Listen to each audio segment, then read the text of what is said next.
1억 9,300만의 유료 구독자 수를 보유한 회사입니다. 그러나 이 넷플릭스도 2000년도에 어려워서 그때 당시에 홈 엔터테이너 최강대의 블록버스터에 5천만 달러의 무게사를 좀 사가라 이렇게 얘기를 했어요. 그런데 블록버스터가 이런 제안에 거절을 했습니다. 그러나 2000년도에 블록버스터는 파산했고 지금도 넷플릭스는 승승장구를 하고 있습니다.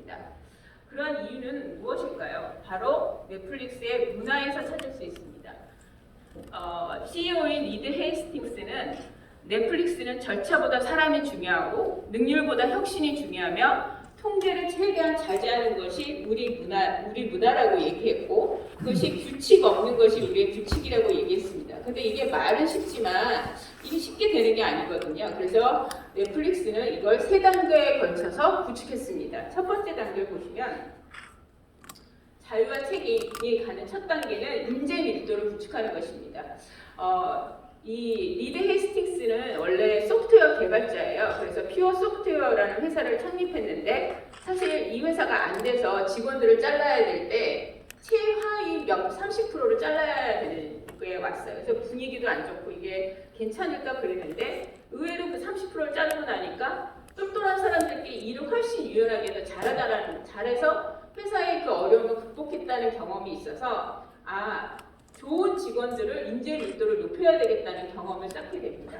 그래서 인재 밀도를 높이는데 가만히 보니까 탁월한 사람 5명과 예를 들면 평범한 사람 2명이 있으면 평범한 사람이 뻘짓해 놓은 것들 때문에 탁월한 사람들이 그걸 수습하더라고 이게 올라가야 되는데 하향 평준화가 된다는 경험이 있었어요. 그래서 인재 밀도를 높여야 되겠다는 걸 했고 인재 밀도가 높으면 그들은 스스로가 아이디어를 내고 굉장히 솔직하기 때문에 그런 피드백 문화를 구축하는 게 굉장히 중요하다고 되어 있습니다.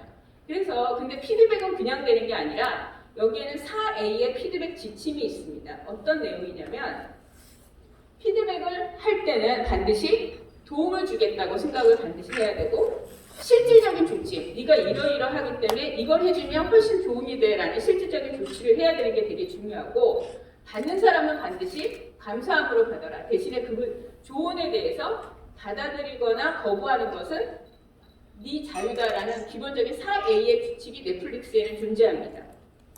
그러면 근데 이걸 하기 위해서 기업에 항상 있는 사람이 똑똑한 잘난 척하는 사람이 굉장히 많아서 다른 사람 가슴에 대못질하는 사람이 많은데요. 그걸 리드는 굉장히 잘 알았죠. 그래서 이 문화를 도입하기 전에 이 똑똑한 완제수부터 속아내는 작업들을 먼저 했습니다. 그래야 솔직한 문화들이 되니까요. 그러면 솔직한 문화를 갖고 규제가 너무 많으면 규제 때문에 일을 못하니까 그런 규제들을 다 하나씩 없앴어요. 그러니까 휴가 마음대로 가 그랬더니 휴가 마음대로 가는데 문제는 뭐가 있냐면 바쁠 때 모든 사람이 휴가를 가버리는 거예요. 그래서 이래서 안 되겠다. 직원들한테 맥락을 이해시켜야 되겠다. 우리 부서는 1월 초에 굉장히 바쁘니까 그때는 어떤 성과가 나와야 돼. 라는 맥락으로 이해를 시키고 그 다음에 중요한 결정을 할 때 이것이 과연 내가 하는 행동이 넷플릭스의 가장 이롭나를 판단 기준으로 삼아서 하라고 했습니다. 그래서 스스로가 자유를 주고 그거에 대한 책임을 네가 져라라는 첫 번째 단계로 넘어갔습니다. 그래서 그러한 첫 번째 단계 이게 그 다음 단계는 뭐냐면 인재 밀도를 강화하는 거예요. 근데 연봉이 높은데 그걸 모든 사람은 그렇게 줄 수 없기 때문에 기업에서 정말 중요한 창의적인 업무, 운영 업무를 명확하게 구분할 필요가 있겠죠. 운영 업무하는 사람이 굳이 창의적이고 굉장히 인재적일 필요는 없으니까요. 그 구분을 했고 그러한 창의적인 업무를 하는 사람 입장에서는 직원의 최고 대우를 해줬습니다. 예를 들면 미국에서는 워낙 막강한 구글도 있고 페이스북도 있고 그런 똑똑한 사람들은 항상 헤드헌터들이 연봉에 대한 것들을 몰래 하니까 너네 시장 가치를 반드시 확인하고 넷플릭스에 얘기해줘라. 요번에 너가 얼마를 딜을 했으면 그 이상을 주겠다고 해서 인재를 뺏기지 않기 위해서 아주 치밀하게 전략을 짰습니다. 자, 그러면 그 다음에 그러한 인재들을 갖고 피드백만 해서 안 되니까 솔직성을 강화하기 위해서 사장실 없애고 비서실 없애고 모든 문화를 솔직하게 하기 위해서 인프라적인 부분들을 다 해결을 했어요. 그래서 여기에 모든 것을 공개하라는 건 재무제표도 공개하고 수익도 모든 직원들한테 공개합니다. 이거 굉장히 위험한 일이에요. 주식시장에서 있는 회사에서. 그렇지만 그거에 대한 문제가 생겼을 때 책임은 네가 지지만 우리는 그 문화를 굉장히 중요하게 생각하고 그 부분을 강단 있게 밀고 나갑니다. 그래서 근데 그런 솔직성을 위해서 잘한 일은 작은 목소리로 하지만 실수는 큰 목소리로 해라. 왜냐하면 여기는 자기가 그 통제가 없기 때문에 내가 큰 프로젝트를 할 수가 있어요. 그러면 어떻게 될까? 이게 잘못되면 리스크가 굉장히 크니까 그런 내용에 대해서 직원들하고 공유하고 그런 테스트를 할 수 있는 문화가 됩니다. 근데 사람이 알다시피 아무리 똑똑해도 실패를 할 수가 있잖아요. 그래서 fail to learn, 그러니까 실패를 통해서 배우는 게 훨씬 중요한 거예요. 그래야 그 문화가 자산이 돼서 다시 또 성공할 수 있기 때문에 여기서 중요한 거는 실패를 하더라도 내가 그걸 드러내놓고 내가 이걸 통해서 무엇을 배웠는가에 대해서 같이 고민하고 그 다음 얘기하는 문화가 이 넷플릭스에 있다고 보시면 될 것 같습니다. 세 번째는 그런 것들을 인재 밀도를 극대화하는 거예요. 그러면 이제 이 키퍼 테스트라는 게 굉장히 중요한데 키퍼 테스트는 뭐냐? 좀 잔인하지만 우리도 기업을 하는 사람 입장에서 채용이 굉장히 중요하다는 건 알아요. 잘 뽑아야 된다, 좋은 사람을. 그런데 그 다음은 달라요. 잘 뽑았는데 적당한 성과를 내는 직원은 우리 필요 없어. 너네 퇴직금 받고 나가. 라고 내보낸다고 합니다. 그 다음에 어떻게 할까요? 그 자리가 남았기 때문에 키퍼 테스트라는 걸 이용해서 새로운 사람을 뽑는데 그 기준이 뭐냐면 너가 데리고 있는 직원을 계속 그 일을 한다 그러면 넌 꼭 붙잡겠니 아니니를 물어보는 거예요. 예스면 데리고 있지만 노면 가감 없이 내보낸다고 합니다. 이 키퍼 테스트에서는. 근데 직원이 하루아침에 일자리를 잃으면 안 되기 때문에 항상 솔직하게 너가 지금 현재 워치아웃 당하고 있고 네 성과가 어떻고 이런 얘기들을 굉장히 정직하게 얘기를 해준다고 합니다. 그래서 그 스스로도 모티베이션이 돼서 열심히 일할 수 있는 문화를 만드는 게 넷플릭스에 굉장히 중요하다고 얘기를 하고 있습니다. 그래서 이 피드백은 리드 헤이스팅스도 예가 없대요. 그래서 무슨 아이디어가 되게 그 직원이 냈는데 별로인데 그 대표가 굉장히 찡그리고 있었더니 말단 사원이 아이디어를 왜 진지하게 안 들어주냐고 그걸 대놓고 얘기한다는 거예요. 근데 그런 얘기를 할 수 있는 문화는 굉장히 회사에서 중요하다고 생각을 합니다. 그래서 여기는 라이브 360도라 해서 다면 평가한 거죠. 위에서도 하고 옆에 동료도 하고 직원도 해서 그들을 스스로 성장할 수 있는 모티베이션을 만들어주는 게 굉장히 중요합니다. 그래서 통제를 없앴기 때문에 그러면 이들을 통제를 없앴을 때는 굉장히 문제가 있는데 분명히 하나가 있는 게 맥락을 제대로 짚어주는 게 굉장히 중요해서 여기서 맥락을 과연 그러면 어떻게 짚을까요? 우리가 보통 부하 직원을 많이 꾸짖어요. 왜 제대로 일 못했다고. 근데 그 전에 스스로 보스가 먼저 물어보는 거예요. 내가 맥락을 잘못 짚어준 건 없나? 목표와 전략에 대해서는 제대로 얘기해 줬을까? 그들이 그 일을 하기 위한 열망을 불어넣어 줬는가?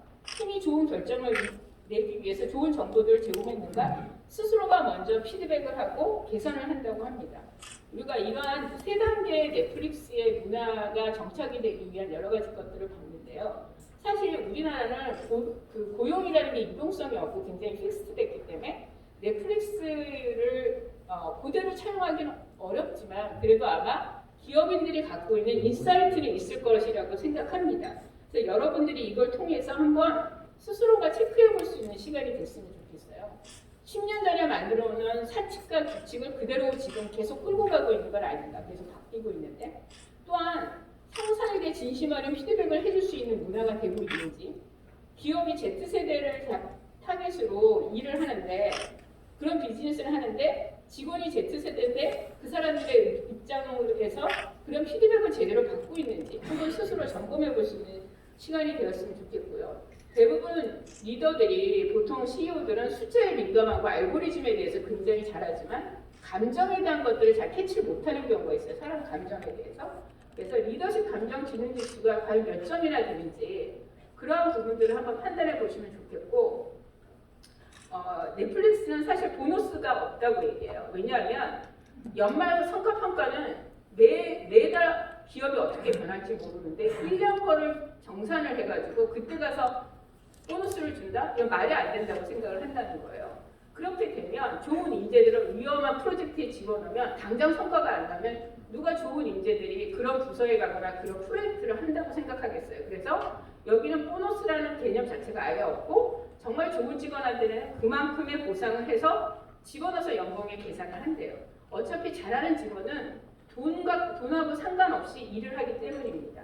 그래서 지금같이 산업의 생태계가 정말 어떻게 될지 모르는 상태에서 중요한 건 인재가 어느 정도를 갖고 있어서 내가 이런 위험을 타개할 수 있느냐, 기업의 인재 밀도가 어떻게 돼 있는지, 그 다음 진짜 연공 서열로 해서 관리를 하는지, 운영 업무하고 창의적 항의기는 업무를 구분해서 정확하게 인재를 관리하는지 한번 이 책을 통해서 한번 리뷰를 해보시면 좋을 것 같습니다.